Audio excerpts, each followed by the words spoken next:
You found someone perfect. You found someone perfect. I need to study my business, because once you make it, anybody can make it. Yeah. But when you get there, how can you hold on to it? I mean, it's 20-some years we still in here because of not worrying about failure. You know, I take those life lessons, say that just gonna make me stronger, I don't care what I lose. I could have lost stuff on the way. Dread try to give me up for plates, why oxtail? Feds mixing up stock sales for block sales. Told the plug, give me AZ like Scottsdale. I got the best gas in the city, your pot stale. All my niggas stand on 10 toes, your block frail. When this truck spin your block and stop, it's not mail. What's in my cup? Champagne, it's not ale. I made a plan betting on me, it did not fail. This that Master P, do you feel me? I talk braille. Them niggas that you with, all bitches, they not male. Shit, nigga, I'ma eat with the without scales. Shit, nigga, I'ma eat with the without scales. Scott's Project Baby used to play on the back end. Dog pound, home team, my nigga was happening. Cooking noodles in the same pot they could crack in. I done lost so many niggas, I barely got friends. Niggas talking crazy shit, who they gon' slide on? God on my side and my stick like a mile long. It hit, break him in a bitch like he was styrofoam. You was talking fly, I hate pussy, go fly with drones. They call me Master P, bitch, I'm bout it. Made 100 in the streets, ain't no doubt about it. These niggas feel me like I caught a body. 10K on one option, I just caught a body. These niggas feel me like I caught a body. 10K on one option, I just, nah. I got it out the mud, no 9 to 5. Hit my line if you down to ride. I just made 1,000, 2,000 times. If you look at it, anybody that lost thousands, they end up making millions. Anybody lost millions, then you get to the billions. You look at all the billionaires, that's where they come from. They had to lose something first. So a lot of us, we afraid to feel it. We point the finger, we laugh at each other when we go through something. But you can't do that with a hustler. A hustler gonna figure it out. And so I just think even the money thing, you gotta figure it out. Mic check, testing, 1, 2, 3. Let me make sure everything good. We live. We back again on a Monday. Fresh off inauguration. And I felt like it was important to come break down, some of the key points we saw, some of the statements that Don made on his first day back in office. But yeah, glad to see, we got people rolling in. Welcome to Wall Streets is watching, where we don't follow the politics, we don't follow the news, we follow the money. And I'm happy to see you here on this Monday, Martin Luther King Day, Martin Luther King Jr. Day. Let's not forget what day it is, but it is also Inauguration Day. And, it's a lot of mixed feelings out there. Some people are nervous, they're scared, they're worried about where the world's going, and some people are excited. Some people are excited for new things on the horizon. I'm excited. And one of the most important things about this show to me is being able to deliver the news and the information, because it's power information. The people I feel like that may fear what's coming up may not be as informed. Good things can happen, bad things can happen, but as long as you got the information and you can make an informed decision, you'll be all right. So, first things first, I don't know if y'all got to watch the inauguration. I didn't watch the whole thing. I just watched the speech. I had a lot going on today, definitely from setting up the stream. But I watched the speech, and it was pretty good. It was good. I mean, as far as went off without a hitch. So I guess that's always good. He made some points. That's what I want to talk to today. Of course, during the week, we'll have a little bit more time to digest and really get our thoughts together. But there were a few things that stood out to me that, I have my opinion, because there's certain aspects of the economy that I do track and based on the industries I'm in. So those stood out. I definitely wanted to discuss those, and I have them written down. I have about 7 things that stood out to me about the inauguration. So without further ado, it's Monday. I know y'all got to get ready tomorrow, so let's get straight to it. Okay. Now, first and foremost, border troop deployment. The Don immediately jumps into it and says, we're going to take back the borders. Border troop deployment, immediate plans to deploy troops to the U.S. Mexico border to bolster immigration enforcement. Now, I think the key part with that is deploy troops. And there is no real clarity on that yet. Like, what does that mean? Is that the National Guard? Is that the Army? You know, the National Guard, we defend our homeland, we defend our turf. But the Army, in that case, may go on the other side of the border to defend, because the problem is we have a wall, a gate, or whatever, but people still making it across. So it's his intention to go take it a step beyond the border to defend it. That's something we'll have to look into. Immigration reform. One of the key pieces that he ran on was immigration reform. Of course, right before the election, there was a massive influx of foreigners and migrants from all over the world. You name the country, they came through the U.S. Mexico border. Some were flown in. It was a lot. It was also through Canada as well. So he's definitely making a stance on immigration reform. Next, energy, the energy independence. This is key to me because this is a space I play in a lot. You know, like I said, if you don't know me, I worked in energy for years, power distribution to be specific. And this is major because he's saying that he's going to start drilling. We're going to start fracking. We're going to start drilling. We're going to become energy independent again. We don't want to be dependent on any other country for energy. Increased oil production aimed at achieving energy independence by ramping up domestic production of fossil fuels. So, like I said, fracking, drilling, you name it, he's on it. He's going to repeal the Green New Deal Act. It's no more of that. That's going to be over with, at least during his term. That also leads into his stance on EVs. He's not making that a mandate anymore, which is very, very, very interesting with Elon backing him so much. But I understand that Elon may have a backup plan, and he's very cunning, very shifty. So that doesn't actually hurt him. And I have my opinion on that, but maybe I'll bring that up in a little bit. But yeah, the focus is on being self-sufficient as far as energy. How we looking? Okay. Now, next we have, okay, tariffs.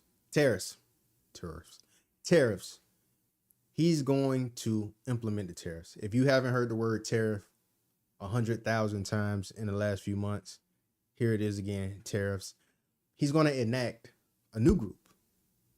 So here in America, we have the International Revenue Service, whatever, IRS.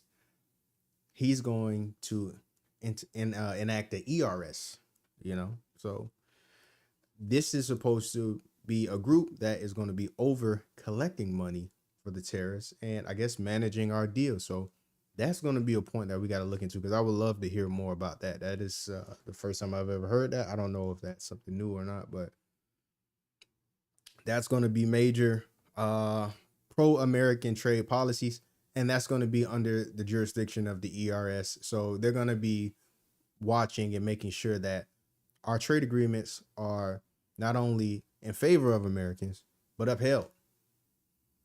A lot of the agreements that we have with countries were not upheld, and that is going to be something that he is very adamant about. Now, here's some of the more interesting stuff. I think, and he touched on a couple of these topics, a cultural and social policy, culture and social policy such as merit-based society, which means he's saying moving forward, we're colorblind. It's not about race. It's not about sex. It's not about gender. It's not about anything. Whoever's the best person for the job will get the job. whoever's the best person to be in position will be in position. Now, this is where a lot of people are going to have mixed feelings. Most people do feel like DEI provided a lot of opportunities for people who didn't have opportunities before, but it also excluded some people. And maybe people won't like hearing me say that as well, but I'll be real. I experienced some of that exclusion. And I know that sounds crazy. It's like, oh, you're a black guy, you're trying to work in tech. You think I would be in line with DEI. I'm gonna be honest.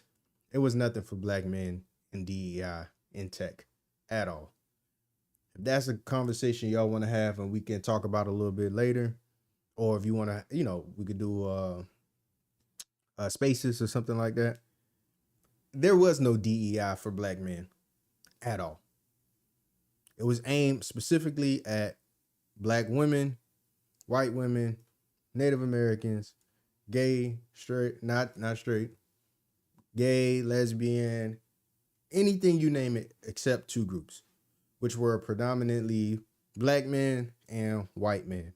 Now, were white men as affected in this? No, because in tech, you already have a large number of white men who are already engineers, computer scientists, data scientists. They're already in the field.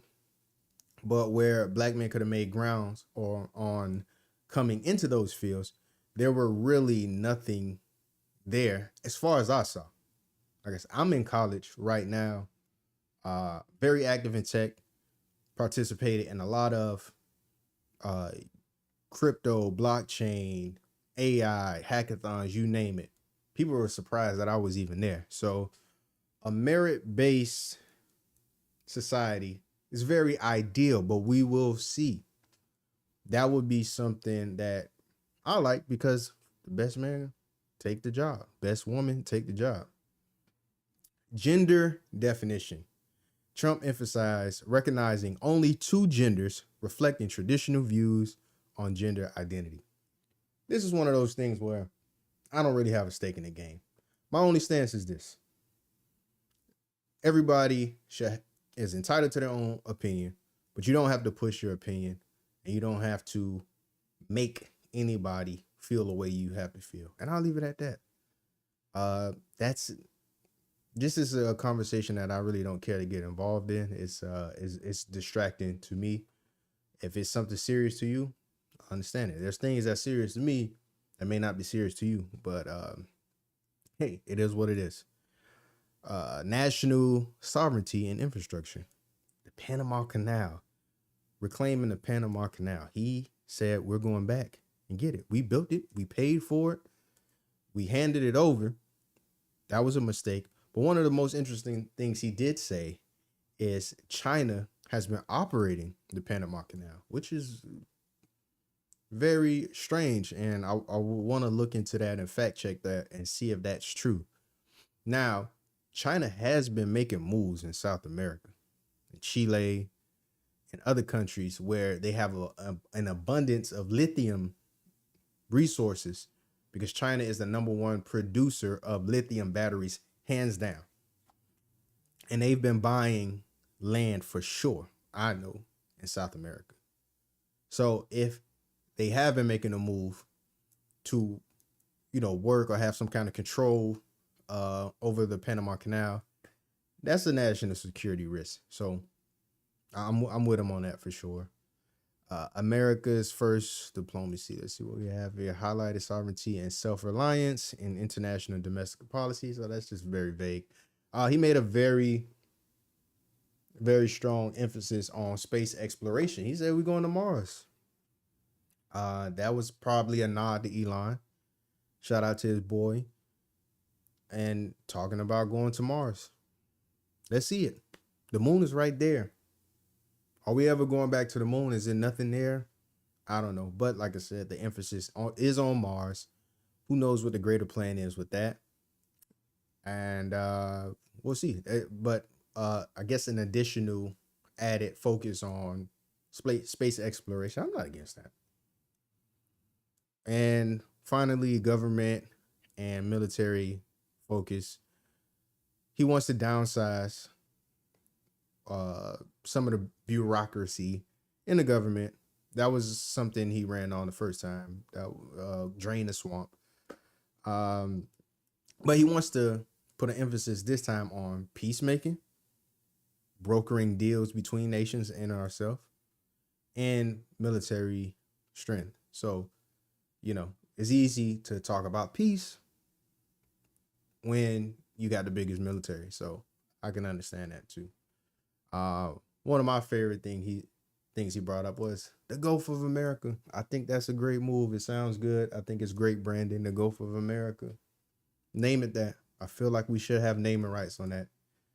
Not just because we're the United States of America, but Mexico is a part of America. How did they get claims on that? I still don't get that.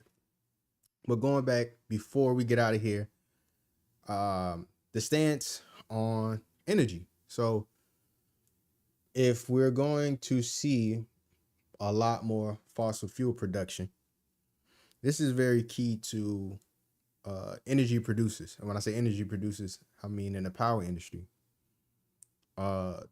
This will definitely lower the cost on energy if it goes according to plan, and any oil based product as well, because there's also other things made from oil, such as plastics and different components that we use day to day. So that should hopefully lower energy bills. But if not, if you're an investor, I would be looking at some key positions for energy stocks. NextEra Energy, Pacific Gas, all these energy companies. Find some opportunities. Find these opportunities and we'll see which ones we can invest in. NextEra Energy is a great stock. I have no bias, but they are definitely a great stock to invest in.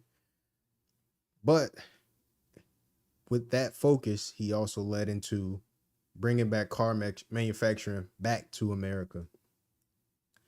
That was where, it was very interesting to me because he highlighted that there isn't going to be a focus on EVs. There is going to be a focus on producing cars domestically. And what he means gasoline, fossil fuel cars, ICBs, internal combustion engine, ICEs. That's not so much of a threat to Elon, because Elon has the American market for EVs sold up. The people who like EVs still like EVs. They're still going to get EVs. Now, will we get tax credits moving forward? Not 100% sure. Would have loved to take advantage of that tax credit. We don't know if that's still going to exist moving forward. But he's in a good position. Like I said, he is making a lot of money. The net margin on per Tesla, he's cleaning up. What that does to companies like BMW and Audi and Volkswagen and all these other companies who were developing EVs and hoping to push them into the American market, that might be very threatening for them as well. I don't know how that pans out for Ford, Chevy, Dodge, Chrysler EV concepts that were supposed to come out. But if they're going to be making more money from producing fossil fuel burning cars, then that gives them a little bit more of a runway for research and development. So that may pan out. But you still think, like, for the people investing in Tesla, does this affect the stock? It's been said over and over again, Tesla is looked at more like Apple, where it's not just about the cars. It's about the technology he's developing and betting on Elon. So I don't think it affects the stock. I think continued growth happens. You still have the autonomous driving. There's still going to be some exciting things to come from that. But what he didn't mention was Starlink. And I think why Elon doesn't care, because there's going to be an emphasis on Starlink. He's going to make money there. There's going to be plenty of subsidies for him to get satellites up. If you go back to the Joe Rogan Trump episode, he says he likes the idea of Starlink. The United States is very big, and we have to run a lot of fiber and new infrastructure to be able to sustain 5G and 6G and 7G and every other G moving forward. But Starlink is a way to kind of speed up that process without having to do so much work on the infrastructure. So Elon has made a substantial amount of money on investing in industries where the government subsidizes. So hence space. The government is going to give him money to continue to develop these products. The government is going to give him money for Starlink, and they're going to give him money for every other venture he's in. This is why in politics, you're going to always see businessmen line up behind their politician, and they're going to invest money because the policies that are friendly for them is what they're hoping comes down the pipeline. But he'll be okay. He'll be okay. He's still leading the charge with EVs. The people who want EVs are still going to get EVs. And he still has a strong market share in Europe and in China. And I heard something earlier about him looking to expand. He's only competing against BYD. BYD is dangerous. But we would probably not be able to compete against China anyway when it comes to EVs because they have total market dominance on lithium battery production. Now, if something changes in the policies moving forward as far as producing batteries here, then that might change the story a little bit. One thing I didn't hear him talk about was chips. Unless I missed it. I didn't hear anything about the chips and what we were going to do there. Maybe that's something he's going to bring up throughout the week. He's going to get that pen to work tomorrow. Pardon me. And he's going to start enacting all of these different ideas and policies starting tomorrow. So we'll see. But I just wanted to make sure I tapped in with y'all and kind of broke it down a little bit. You know, for sure, if we find out anything from now to Sunday, that'll be a part of the main show. And if you have anything for me, let me know. We'll talk about it. If you see anything pop up, let me know. And remember to follow me on social media. If you're new here, follow me, Dan Son of Man, on Twitter. Make sure you go on YouTube, and you may be on YouTube too. I can't forget the people who are on YouTube. For sure, like and subscribe. Tell a friend to tell a friend. Tell a friend that I'm breaking this down for y'all. I'm making sure that all of the news is digestible. Remember what I said in the beginning. It's about understanding the information. You know, fear to me is just a lack of information, lack of understanding. You only scared of what's in the dark because it's dark. But if the light's on, are you really scared of what's in the closet? No. Are you scared of what's down the stairs? Stairs might be still a little bit scary even when you turn the lights on because it's like a little corner. But the information is light. So as long as you have light, there's nothing to be scared of. Follow me on Wall Streets is Watching on TikTok and Instagram. I'll be posting more on TikTok and Instagram. You will have the short bites, more condensed. But yeah, man, I appreciate y'all for rocking with me. And until next time, remember, this is Wall Streets is Watching. Well, we don't follow the politics. We don't follow the news. We follow the money. So until next time, I will see y'all. Good night.